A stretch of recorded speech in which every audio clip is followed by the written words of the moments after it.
안녕하세요. 필터 없는 시자들, 특히나 그 중에서도 시부모로 인해 이혼한 30대 여성입니다. 제가 오늘 이렇게 사연을 쓰게 된 건 이혼한 제 전 남편의 부모, 그러니까 전 시부모에 대해서 이야기를 하고 싶어서예요. 이제 그만 잊고 살지. 무슨 할 말이 남았냐 싶으시겠지만, 맞아요. 저도 제가 다 잊었다고 생각했어요. 그런데 어제 백화점에서 시부모를 우연히 마주치면서 지난 기억이 스멀스멀 되살아나대요. 그래서 정말 마지막으로 어디 대나무밭에다 시원하게 한번 털어내는 셈치고 제 이야기를 좀 해보려고 합니다. 일단 전 남편이지만 편의상 남편이라 부를게요. 남편은 저보다 7살 많은 직장 선배였습니다. 그리고 저는 솔직히 처음엔 남편을 남자로 본 적은 없었어요. 일단 뭐라고 해야 하나 부리부리한 이목구비부터 시작해서 외모가 제 스타일이 아니었거든요. 그런데 어째선지 언젠가부터 남편이 먼저 자꾸 저한테 주말에 뭐하냐, 영화 보러 가자 해가며 데이트 신청을 해오는 게 아니겠어요? 게다가 좀 조용히나 하지. 온 동네방네 소문까지 내서는 나중엔 설레발치고 다니기 좋아하는 직원들까지 가세해선 저더러 좀 만나줘라 어째라. 이건 정말이지 무슨 중학생들도 아니고 머리가 다 아프더라고요. 그리고 결국 분위기에 휩쓸리듯 연애를 시작한 지 1년 만에 부부의 영까지 맺게 됐네요. 여담이지만 다행히 회사가 사내 커플 사내 부부에 호의적이다 보니 가능한 일이 아니었나 싶습니다. 아무튼 그렇게 부부가 된 이후로도 남편과 제 사이만 놓고 보자면 별 문제는 없었어요. 연애 때와 마찬가지로 저희 두 사람의 관계도 좋았고 둘이 맞벌이를 했으니 생활하는데 나름의 여유도 있었고 크게 흠잡을 구석이 없었달까요? 하지만 그런 저희가 이따금씩 부딪히는 경우가 있었는데 그럴 땐 100이면 100 시자들 때문이었어요. 이미 오래전에 남이 되어버린 사이니 예의를 차릴 필요는 없을 거고 그러니 솔직하게 말하겠습니다. 저는 이날이때껏 살면서 정말이지 제 시댁 식구들처럼 싼티나는 사람들을 본 적이 없는 것 같아요. 그게 뭐 옷을 야하게 입고 그래서가 아니라 신우들은 물론이고 어머님 아버님까지 아주 거침없이 아무 말이나 해댔거든요. 뭐 대통령 정치인은 예산일이고 친척들의 오다가다 스치는 사람들까지 무슨 한 주거리 씹듯 씹어대더라니까요. 그리고 돌이켜 생각해보면 처음 시댁에 인사를 하러 갔을 때부터 그런 낌새가 있었는데 연예인 흉 좀 볼 수도 있는 거지 하고 넘긴 게 문제였나 싶기도 해요. 지금도 생생하게 떠오르는 게 식사를 마치고 이제 저는 어머님을 도와 설거지를 하고 뒤늦게 남편을 비롯한 식구들이 모여 앉은 거실로 향했는데 다들 제가 와서 앉는 줄도 모르고 아주 빨려 들어갈 듯이 TV를 보면서 저 여자 연예인 얼굴 좀 봐라 어떻지 않냐? 무슨 성형을 한 게 분명하다 뭐 그런 이야기만 하고 있더라고요. 그리고 그 꼴을 보고 있자니 솔직히 좀 웃긴 거예요. 친구들끼리도 아니고 동생이 결혼할 여자까지 데려온 상황에 저런 얘기나 하고 있나 싶어서요. 하지만 이내 또 하긴 뭐 가족들끼리니까 저런 얘기도 편하게 하나 싶기도 했고 아무튼 좀 한심하게 보이긴 했지만 이내 그냥 잊어버렸죠. 당시엔 결혼 준비로 그런 것 말고도 신경 쓸 일이 한두 가지가 아니었으니까요. 그런데 결혼을 하고 나서 이제 몇 번의 가족 모임을 더 갖게 되면서 알게 된 게 그 사람들은 그냥 누구건 간에 자기들 눈에만 띄면 트집을 잡아 씹어대는 게 일상이었어요. 특히나 외모에 있어서는 어쩜 그렇게 품평회하기를 좋아하던지.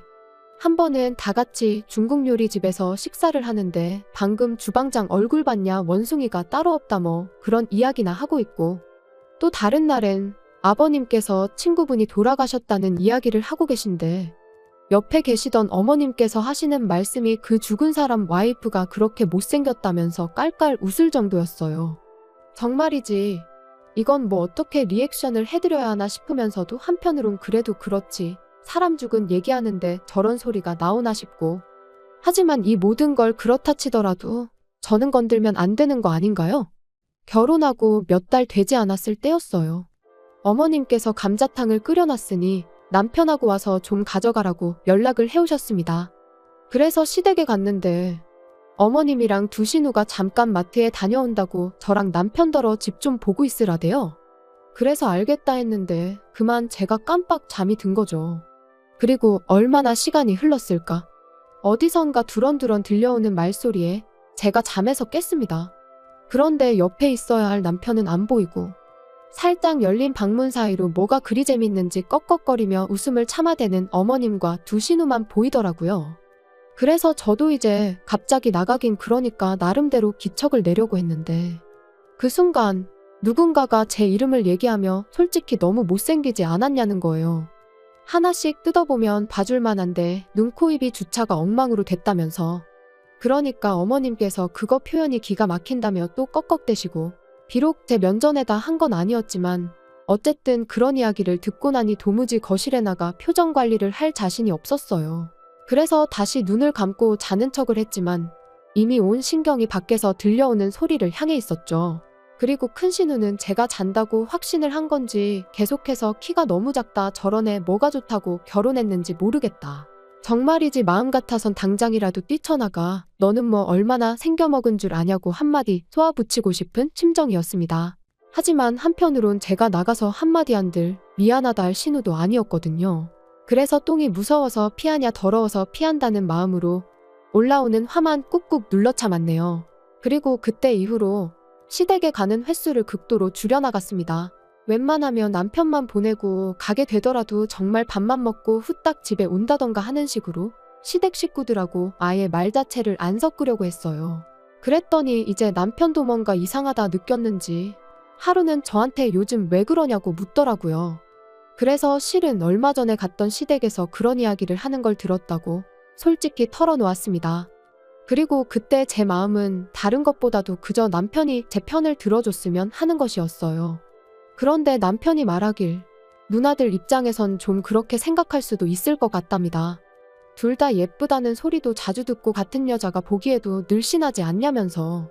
그래서 누나들이 자기 와이프가 될 여자에 대한 기대치가 좀 있었던 것 같다나요? 정말이지. 제 편을 들어주긴커녕 어떻게든지 누나들만 감싸고 돌기 급급한 남편의 꼴을 보고 있자니 저도 심사가 뒤틀리는 듯 했습니다. 그리고 이제 와서 말이지만 여자로서 수치스러운 마음도 들었어요. 은연중에 남편도 신우들이 하는 말에 동의하고 있다는 기분이 들었으니까요. 그래서 저도 에라 모르겠다는 생각으로 그동안 속으로만 생각하던 말을 꺼냈습니다. 정말 당신 식구들은 이상하다. 왜 맨날 모이면 외모 이야기밖에 안 하는지 모르겠다. 그거 되게 수준 낮아 보인다고요. 그랬더니 남편이 요즘에는 외모가 경쟁력이니 당연한 거 아니냐면서 저더러 혹시 무슨 자격지심 같은 거 있냐는데 기가 막혀서 그럼 그렇게 대단한 경쟁력을 두고 왜 당신 누나들은 그 모양으로밖에 못 사냐 받아쳤습니다. 참고로 하나는 아르바이트만 전전하고 다른 하나는 남자한테 속아서 전 재산을 거의 다 날렸어요. 아무튼 뭐 결국 그날 대판 싸웠네요. 그리고 이게 얼마나 대단한 일이라고 생각하실 수도 있겠지만 저는 이 일로 남편에게 많이 실망하기도 했고 그러면서 좀 정이 떨어졌습니다. 그리고 그 때문인지 점점 남편하고 가벼운 스킨십조차 하기도 싫고 제가 남편을 좀 멀리하게 되더라고요. 그런데 이런 상황을 모르는 시부모님께선 결혼한 지 왜 1년이 다 되도록 소식이 없냐며 하루가 멀다 하고 손주 타령을 하시기 시작하셨습니다. 그리고 그 무렵 저는 정말 생각이 많았어요. 그도 그럴게. 어쨌든 여전히 남편과는 같은 회사를 다니고 있었으니 이혼은 엄두가 나지 않기도 했고 사실 그때까지만 하더라도 일단 저부터가 이혼하면 여자만 손해다 싶었으니까요. 그래서 그래, 애를 갖자. 애를 가지면 좀 부부 사이가 나아질지도 모른다. 그런 결론에 다다르게 된 거죠. 그런데 문제는 그렇게 마음을 먹은 이후로 남편하고 열심히 노력을 했는데 어째선지 반년이 지나도록 임신이 되질 않았습니다. 그래서 결국 남편과 함께 병원을 찾았어요. 그리고 병원에서 듣게 된 말은 남편이 키도 크고 체격도 좋은데 정자수가 적어도 너무 적다는 거예요. 그러면서 애를 많이 써야 할 거라는데 솔직히 제 입장에선 기가 찰 노릇이었습니다. 가뜩이나 남편한테 정도 많이 떨어졌지만 그래도 어떻게든 좀 살아보려고 애라도 가져볼까 한 건데 그마저 쉽지 않다고 했으니까요. 그리고 남편이 이야기를 한 건지 시부모님께선 저희가 병원에서 무슨 이야기를 듣고 왔는지 무척이나 궁금하신 눈치셨어요. 그런데 남편이 저더러 시부모님께는 그냥 아무 문제도 없다고 하면 안 되겠냐대요. 시부모님께서 얼마나 충격이 크시겠냐면서요.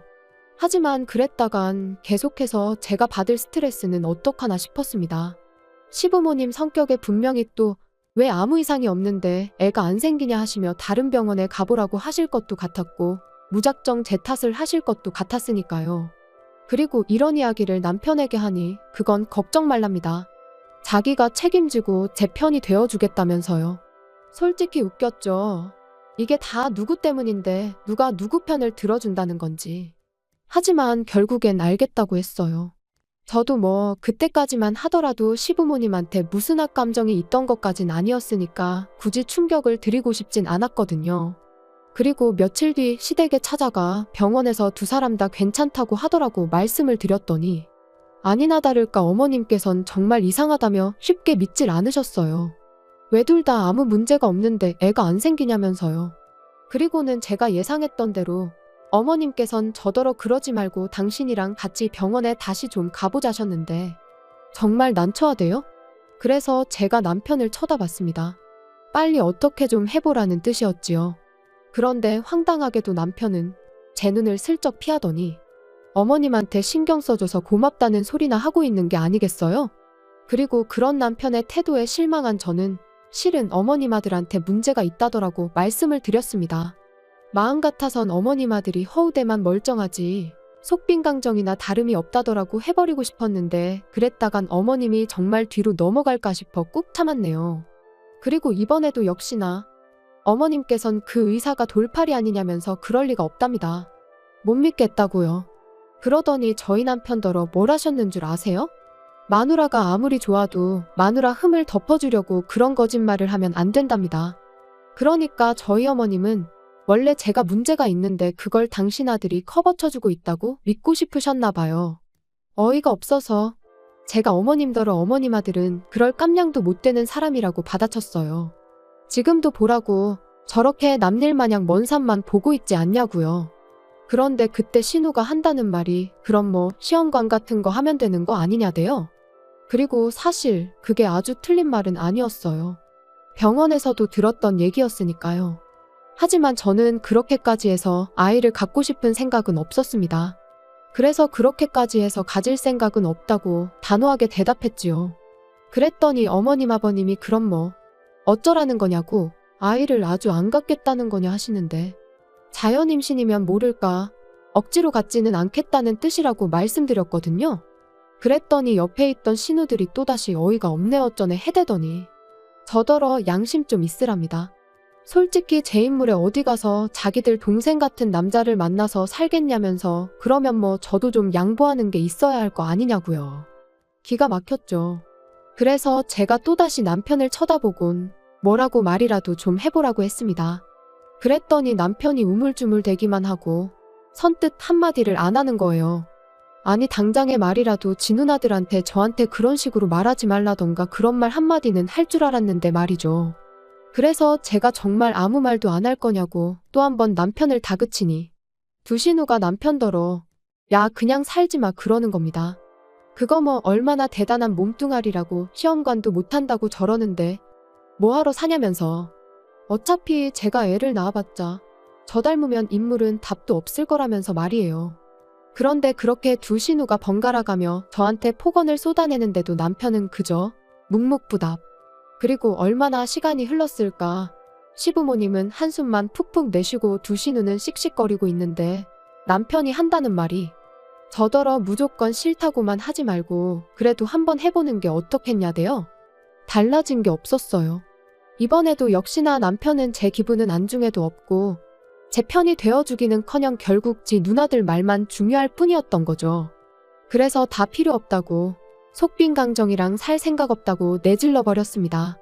그랬더니 이제 그나마 가만히 계시던 아버님까지 너 지금 뭐라 했냐면서 당장 잘못했다고 빌라나요? 싫다고 했어요. 제가 없는 말을 지어낸 것도 아닌데 뭘 사과를 하느냐고요. 그리고는 딸들은 뇌가 없고 아들은 씨가 없으니 참으로 속상하시겠다 한마디 더 날리고 이후로 뒤도 안 돌아보고 도망치듯 시댁에서 빠져나와. 이후론 뭐 이혼한 거죠. 이건 여담이지만 재산이라고 해봤자 같이 모은 건 얼마 되지도 않았고 그 밖에도 크게 따질 게 없다 보니 결혼보다 더 빠르고 스무스하게 진행이 되더라고요. 아무튼 저는 회사 사람들에게 먼저 이혼을 알렸습니다. 다만 남편에게 사람들한테는 성격 차이라고 말해둘 거라고. 그런데 만약 당신이 없는 소리를 지어내가며 내 험담을 하고 다니고 그랬다간 나도 당신이 속빈 강정인 걸 사람들에게 말할 거라고 했어요. 그랬더니 남편이 애꿎은 입술만 잘근잘근 씹으며 알겠다대요. 그리고 저는 이혼한 지 3년 만에 지금의 연하 남편과 재혼을 했습니다. 사실 남편과 이혼 후에도 회사에서 나올 생각은 없었는데 아무리 제가 결백하더라도 사람들 입방아에 오르내리는 건 어떻게 막을 수가 없더라고요. 게다가 오르내리기만 하는 게 아니라 이야기가 부풀려지기 일쑤였으니 정말이지 스트레스가 이만저만이 아니었죠. 그래서 아예 다른 업계로 이직을 했는데 거기서 지금의 연하 남편을 만나게 됐네요. 능력 있고 자상하고 이런 말 못하지만 전 남편하고는 비교도 안 되게 이번만큼은 제가 생각해도 저한테 과분한 사람이에요. 게다가 연하 남편과 재혼한 지 얼마 지나지 않아 바로 아이도 생겼습니다. 어제도 이제 곧 태어날 아이를 위한 용품들을 사려고 백화점에 갔던 거고요. 그런데 그렇게 전 남편은 물론이고 시부모의 신우들까지 마주칠 줄이야. 게다가 다들 하나같이 불러온 제 배를 보고는 꽤나 놀란 것 같았죠. 아마 모르긴 몰라도 뒤에서 분명 저 때문에 애가 안 생겼을 거라고 자기들끼리 정신승리나 하고 있었을 텐데 그 생각을 하니까 속이 다 후련했습니다. 그래서 의도한 바는 아니었지만 나름대로 복수를 한 듯한 게 기분이 나쁘진 않았네요. 여담이지만 시부모님은 아직도 그렇게 다 큰 자식들을 옆에 끼고 다니시는 걸 보니 여전히 자식 셋 중 누구 한 명도 제대로 된 가정을 꾸리지 못한 모양이에요. 그러니까 사람이 마음을 곱게 써야지 맨날 외모 타령만 해대고 남 험담이나 해대고 그러니 자식들이 잘 풀릴 리가 있나요? 아무튼 오늘로써 정말 끝입니다. 마지막으로 다시는 마주치는 일도 없었으면 좋겠고 겉에 신경 쓸 시간에 사람부터 되라고 말해주고 싶어요. 그리고 이건 좀 유치하게 들릴 것 같긴 한데 제가 아이 낳고 잘 산다는 소문이 언젠가 그 사람들 귀에 들어가는 일은 꼭 한번 있었으면 좋겠네요.